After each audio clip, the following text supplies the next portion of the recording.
Hey there, Woody Powder here, and welcome back. Today I have a bit of an op-ed type video I want to put together. This is something I did before the channel was rebranded once, maybe twice. I actually enjoyed making it, but it turned out to be a much bigger headache than I had originally assumed. The type of video I made beforehand was one of those ones where, rather than gameplay footage or anything like that, I just had rolling images in the background, little GIFs that would pop up, text bubbles, all that type of thing, that corresponded with what was going on. And it proved to be far more of a pain in the butt to make than I really realized it would be. Basically, if it's a 10-minute video and each image is only up on screen for 5 to 8 seconds, that's a lot of images you got to download, you got to organize, but then you got to edit them in that they're arriving at the right point within the audio, that they're fading in, fading out nicely, that they're only on screen for how long they need to be, they're not overstaying their welcome. It proved to be a major editing headache. Each image probably took a minute or two to do, and in a 10-minute video, that's, over 100 images you're putting together there. So what I'm instead going to try doing is B-reel footage. Whatever game I'm currently playing, I'll capture some footage of it, throw that up in the background. If you're interested in the game, I'll either mention it at the beginning of the video or leave a description of it down below. If you're not interested in the gameplay, you can just minimize and listen to the audio. I'd love to hear your thoughts. Let me know what you think. Will this work? Is it a good idea, bad idea? Just any impressions.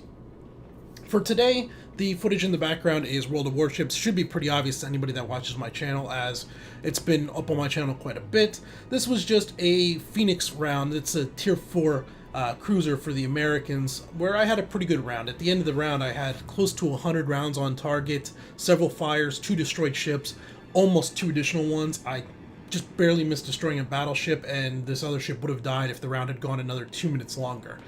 Yeah, so that's what that is. The subject for today that I wanted to discuss was a few days back. Game Theorist put up a video, and it was a sponsored video. And I'll link that on the video here. That'll be linked down in the description.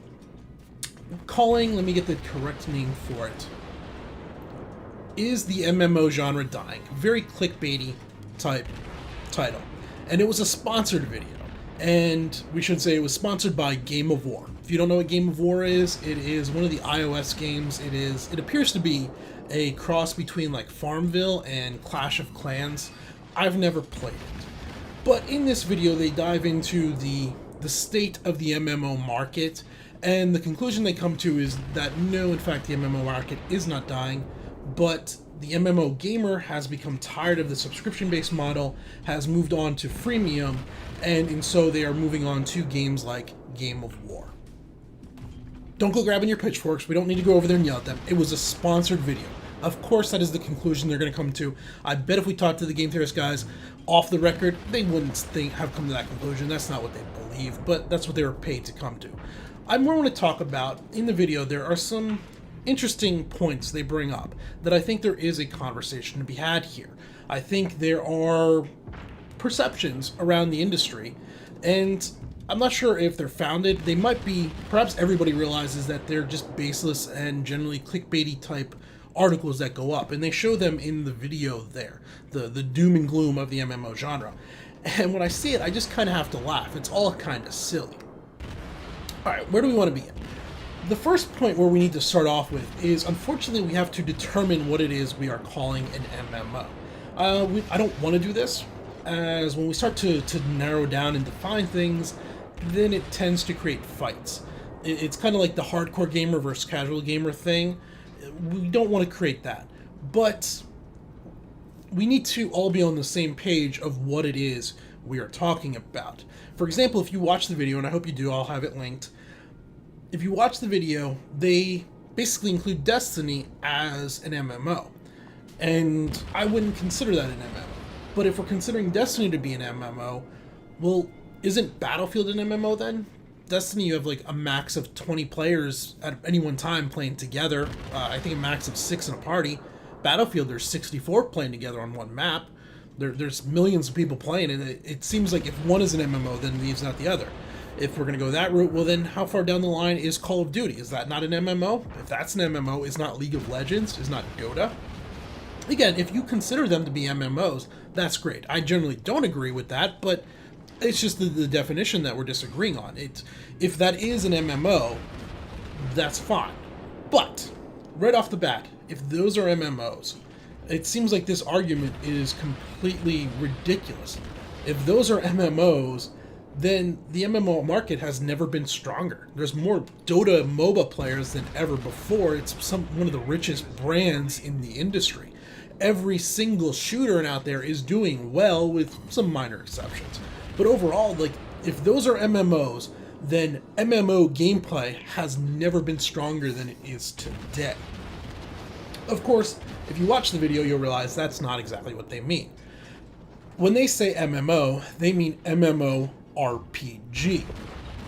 Almost exclusively, they're talking about basically post 2002, 2003 timeframe, when WoW started to really take off and EverQuest was rolling along, and then we started to see all these clones or knockoffs or whatever you want to call them. I don't mean that in a derogatory manner, but there were definitely a lot of companies that saw the success there and thought, we can do that. And then we started to see these games started rolling out around 2006-7 timeframe.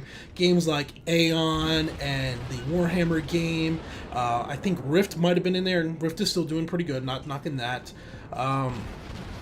Age of Conan, there was a batch of these games that started rolling out there, and then turned into kind of the second generation of the MMO with games like SWTOR, which is probably more the third generation. Again, definitions, we just need to know what it is we're talking about.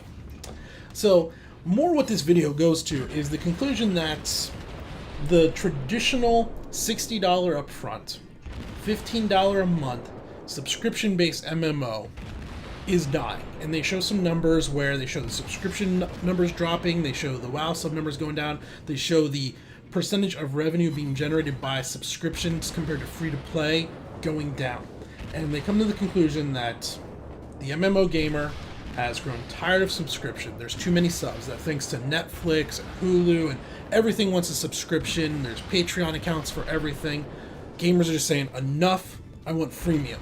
And so that move to freemium is freeing them up, and then they are deciding Game of War, this tablet-based game, or the likes of it, is where they want to be playing, because they get very much the same MMO type experience. There's good graphics on tablets now, they have the community on those games, and the big bonus is it's always with them. They always have their phone with them, they're always in their pocket. Why not make that move? Okay, now where do we begin on breaking this down, because it's all it's a little silly. Let's just get the Game of War part out of the way. The concept that an MMO gamer is tired of the subscription, so they're gonna go play Game of War, is just silly to me. It's laughably bad. That's like saying a Call of Duty player is tired of buying the expansion packs, so they're gonna go play Monopoly. It's not. They might go play Monopoly, but they're not playing Monopoly to replace that Call of Duty. They'll find a different game that doesn't have that. They'll look at one of the new games coming out like Halo that is not going to be selling map packs. Everything is going to be included in the initial game. They'll look to something like that. They're not going to look to Monopoly. And I'm sure there are some MMO players out there, there's probably a lot of MMO players out there that play Game of War, but not in place of their MMO, but as a complement, as something to do when they don't want to be engaged with that MMO, as something to do when they're sitting in bed watching TV. This idea that they're moving from one to the other because it offers a similar experience for free, it's just silly. I would also argue that if this is what is going on, then shouldn't Game of War be very concerned, considering that their game is lighter in terms of aspects. There's not nearly as much complexity or depth. There's less investment by the player. What's to stop them from just jumping ship the next freemium game comes along? They will do that. It'll be a fly by the night. And the only reason Game of War is even relevant is they've been pumping millions of dollars into their advertising budget, like with this sponsored video we're talking about here. There is some truth in the video where they talk about both the declining player base of the big dog MMOs, the failure to launch some MMOs with very big IPs behind it, and then the declining market share value of the premium pay-to-play model. These things really can't be overly argued, but what can be discussed and looked at is where is it all going? And that's where they went off in the wrong way, I believe. Yes, WoW's numbers are down. Yes, the amount of money being made from subscriptions is down. Yes, the market share value, the amount of revenue generated by free-to-play is outscaling premium by a mile and a half. But there are different elements going on here. If you look, and I've tried to find it, it's hard to quantify, the amount of MMO gamers seems to never have been higher than it is right now. From what I've found, and I'll link details down below, the subscription numbers are somewhere between like 400 million and 600 million MMO gamers. That's a very big spread. You know, we're talking a difference of 200 million gamers. That kind of ties back in with the definition system we were talking about earlier. If you're going to define an MMO game, well, what is League of Legends? If it is an MMO, you have 100 million players sitting there. If it's not an MMO, well, you lose that 100 million players. Obviously, there's going to be some crossover, so let's say half of them already play MMOs, but if we include League of Legends, there's 50 million players. If we include League of Legends, it means we include all MOBAs. Well, now you just added in hundreds of millions onto that number. That's why there's such a wide spread there. It's really hard to say, yes, this is the player count. But by almost all accounts, in fact, every account I can find, the number of MMO gamers has never been greater. So what is happening? Well, I think it's obvious, isn't it? They're just spread out. They're all over the place. Go over to MMORPG.com and click on the game list tab and read that list of games they have. Now, not all of them are MMORPGs. Not all of them are even multiplayer games. I saw Stick of Truth on there. They have some single-player games on there. But if even a third of those games are MMORPGs, then we are talking hundreds of these style games. If we would go back in time a little bit and look at, say, like 2007 timeframe, when I think the first WoW expansion came out, it was 6, 7, somewhere in there.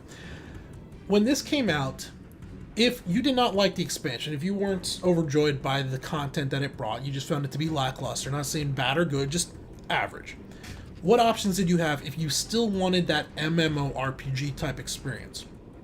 You either stuck around with WoW and waited for the next content update, hoping for it to improve, or you could go play one of several other MMORPGs with that gameplay style, like EverQuest or Star Wars Galaxies, where you were going to be paying for the game up front, plus then a subscription. So, for the most people, they were already invested in WoW. It was going to cost them the same amount. They might as well just sit where they were and wait it out. Today, the same thing happens. You have hundreds of options that are going to offer you some slight variation on that model that you can go try and play for free. In fact, the free-to-play model was a move by the industry in order to get players away from the big dogs. In order to, how can you compete with World of Warcraft today if you launch? World of Warcraft has 10 years of updates. How are you going to tell gamers that you have invested hundreds, if not thousands of hours into that game with your characters, you have your guild, you have all your friends there? Come play our game. It's going to cost you the same amount, though. How do you do that? You can't. That was why free-to-play became so popular in this sector of the market. So now today you get a bad expansion. You can just go and let your subscription lapse, play any one of these other games for a few months until there's a content update, then go back to World of Warcraft as you want to. That's what's happening. The MMO gamer population's never been greater. They're not going to play Game of War. They're not going to play Monopoly. Well, they might be going to play Game of War and Monopoly, but they're not doing that to replace that experience. They're doing that in addition to that experience that they're looking for. The last thing I wanted to discuss, and this is less of a bullet point topic, more just a looking forward, a hoping for something new. I see the potential for what I'm going to dub MMO Lite. And I think this is what Bungie was aiming for with Destiny. I think they just sort of missed the ball with it. And I should give kudos to them, because if this is what they're aiming for, I think there's real possibility here. What I'm talking about is a complementary style game. Anybody that's played MMOs for an extended period of time knows that there's a point where you just need to get away from your main MMO, play something different. But when you do this, you probably still want the social aspects, the group aspects of the MMO. The truth of it, though, is what I'm saying is probably already happening. If we look at what is going on with multiplayer games, the gap between multiplayer and massively multiplayer is shrinking pretty much every single day. That's why we have a tough time distinguishing what is Destiny, what is League of Legends, what is Battlefield. And it doesn't really matter, again, let's reiterate, it doesn't matter what you define it as, but the gap between the two are going away. Kind of reminds me of in the early 90s when we started to I'm sorry, not early 90s, the late 90s, early 2000s, when all of a sudden we had RPG elements being introduced into every type of game, into shooters, racing games, platformers, puzzle games. They all ended up with RPG type elements in them, to the point where today they're almost second nature. It's if a shooter doesn't have some type of leveling system or upgrade system, well, where's the content? We're seeing a lot of that going on in the multiplayer aspect of all of our games today. Every game has some type of online system beyond matchmaking in order to compete with or set up challenges. They basically all already have some sort of guild or clan system involved within them. I mean, even the racing games now, the crew and all that, are based around MMORPG elements, just in much more compact type gameplay. I think this is maybe a place where some of those struggling MMOs could find new life.